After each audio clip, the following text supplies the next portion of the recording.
Fun watching you guys play, I'll tell you that right now. That was a great weekend. Went to the game last weekend, saw Albert do his thing. I mean, gosh almighty, fans going crazy, kids. That was fun to watch. I'm telling you, Busch Stadium is packed right now. It's rocking. It's a good time to be a Cardinal fan. It's a good time to be playing for the Cardinals. Yeah. We're hot, back in first place, so everything's exciting in St. Louis. The 82 championship team reunion happened over the weekend. And, obviously the Brewers are in town. You guys are focused on that. But hearing Wainwright after his start saying he was well aware that the boys were back in town, does that mean something to you guys when like, one of the champions was back having their celebration? Absolutely. I think the Cardinals do an excellent job of bringing back former players, former championship teams, because there's a lot of them. And it's important to have those guys around because it carries on that Cardinal tradition, the Cardinal way, and it's great to see those guys and talk to them. And, we have one of those guys on our staff, Willie McGee, so it's awesome to be able to hear from him and learn from his experiences. It's incredible.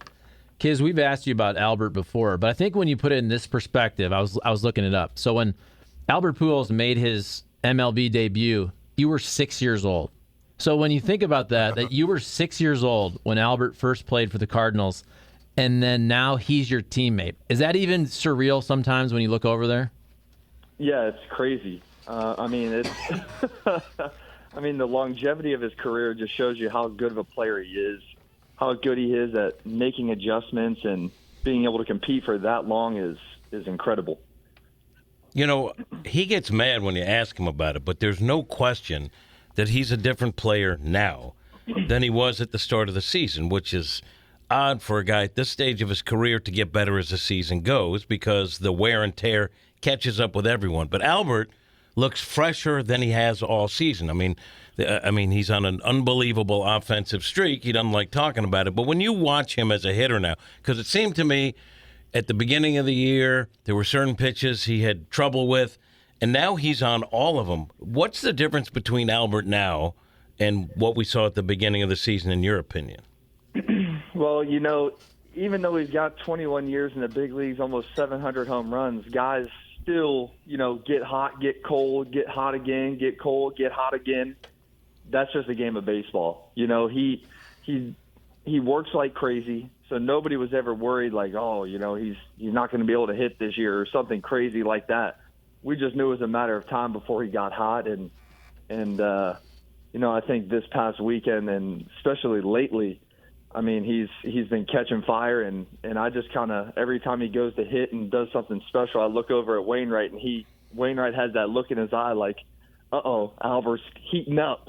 So I think he's been playing great, and he's been helping us win a lot of games. Hey, let me ask you. You're home, place is packed, Sunday afternoon game. You have fans are going crazy. Like, what do you guys do after that game? You got a day off the next day. Do you guys go to dinner together? Does everybody kind of go their own way? You probably went in the back and worked out, knowing how hard you work. But what do the guys do when you have a day off like that? It just depends on the guy. Actually, after that game, Goldschmidt had a little charity event that a lot of the guys went to. So I went over to that. Hung out for a little bit with some of the guys on. I would say there's probably more than half the guys on the team. So hung out over there and then went out and grabbed something to eat after, and just hung out, relaxed. You travel and do so much. Sometimes it's nice just to not really do anything at all. Yeah. But the thing is, like, all you guys, like, I was talking to John Jay about it last night at Jason Mott's event. Like, Cardinals do probably more charity events than other teams, and it becomes, John Jay said, kind of a thing where you actually learn. Like, at first you're like, really, on a day off we got to do this, or after a game, but it becomes part of the culture, and you actually learn about giving back by being part of the Cardinals, because they do so many of these events, off days, after afternoon games, where you figure players just want to collapse. Yeah. I think a lot of it is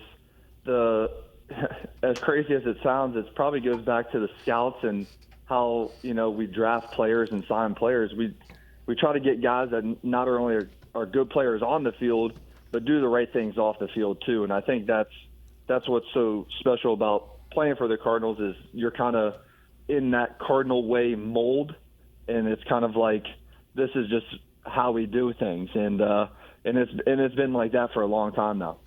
Because I don't think we've asked you about this. A couple weeks ago, didn't we ask you? Aren't you and Bader buddies? Didn't you guys kind of hang out a bit earlier in the season? So what was that like then? Obviously, not just getting traded away as a teammate of yours, but also one of your buddies that you hang with, no longer with the team.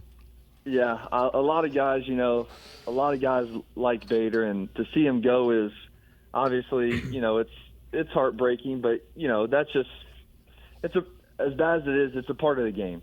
Guys get traded, guys come and go. We're all happy for him because he's going back to his home city, New York City, and he's going to be playing on a really good team. And hopefully we get a chance to see him, late October, early November. That'd be pretty cool to play against him way down the stretch. So everybody's happy, but we got a good guy in return. I'm telling you, Montgomery's a good pitcher. He's been absolutely lights out for us this year so far, 2 starts. So we're looking forward to what he can do for us. We've seen a couple of occasions as stadiums fill back up with pitchers having trouble hearing the pitch comm, and it's becoming a factor. How do you think baseball will address that as we reach closer to the postseason, where it's going to get loud? Yeah, I've started talking to some pitchers because I've seen some catchers that wear the actual earpiece. It's like a little tube runs down from the pitch comm in the hat, and a little tube runs down like a little cord, and you can plug it into your ear. So I was just talking to some of the guys. I'm like, hey, if it gets real loud in the playoffs, you guys might have to wear that earpiece to hear the pitch. And I think we're kind of starting to just now think about what the best plan is, because these stadiums, they get loud and you can't hear a thing. So I'm sure it's something we'll really address here in the upcoming weeks. Hey, kids, let me ask you, we saw Fernando Tatis Jr. get kind of dinged for 80 games. Like, is it hard? With the drug testing, is it easy for you guys to know what you can and what you can't take? Or is there kind of like some gray area? How do you, is it an easy thing? Like, how do you describe the drug testing? I think it's pretty straightforward, to be honest with you. I think, first off, I don't take anything that the team doesn't already provide for us. And if the teams are providing it for us, it's all from, it all has the NSF certification. And everything you take has to have that certified for sport, like, badge on the product label. If it doesn't have that, then you could fail a drug test for it. So I'm pretty strict with what I do. As far as supplement wise, everything has that badge, and there's plenty of resources to reach out, and ask questions. So for me, I don't think it's very confusing at all. I think the rules are the rules, and you should follow the rules, but I guess some guys don't think it's as straightforward. Nick, kids, you probably know I do regional cable journalism at a very high level, right? I dig. You know that. So I got to the bottom of that. I dig. Mediocre. That pepper grinder motion that you guys do, because a lot of fans were asking about it, and it seemed to be a grind. So Newt was the guy I think most people saw doing it, and as I found out, you came up with that. It's a pepper grinder to signify grinding out each at bat. So how did you come up with that, and then who was the first to do it? And because the thing is taken off, I see Albert doing it now. Everyone's on board with it, but how did you come up with it? We're always looking to, have fun and bring some fun into the game, and just, you know how baseball players are. We like messing around. So it was kind of after our trip to Toronto. We were playing okay, but we were like, man, we're coming up to a part in the season where we got to start grinding through these games, grinding through these at bats, and really never taking a pitch off. We don't want to take one pitch off because every pitch matters from here to the end of the season. So we were like, man, we got to grind through this. And I'm like, salt and pepper, let's grind it. and then it just kind of took off from there. So, like, you know, that's just kind of how it was born. As silly as it sounds, it just kind of took off. And then, obviously, you know, Newt Bar's super animated with it. And then the fans see Newt Bar doing it. He's sticking his tongue out, going crazy. So, you know, it just kind of took off like that. So, you know, we enjoy it. We have fun with it. And I'm sure, who knows, we might have something else here in the next couple of weeks. We might have something new. So, Ooh. we'll see what's going to happen. I'll bring it. Yep. I have a feeling because this happened a couple years back with the Carpenter Salsa.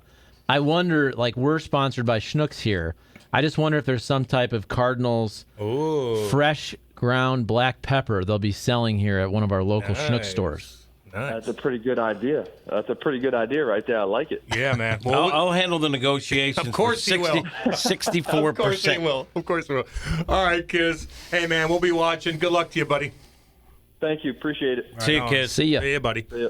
Andrew Knizner. He had some. He answered that pretty well, man. Like, pretty straightforward. Like, there's. I think when with the drug testing, like it was WADA approved at the time. Whatever he said, like, you're not taking that many supplements. I mean, you take here and there and this, that, and the other. But he answered that like, no, like you know what you're doing, and there's a lot of ways that you can find out. Anytime you take a medication or a supplement that's not branded, as he said, with the badge, you're on your own, right? Yeah. So you probably just want to stick to what's on the approved list.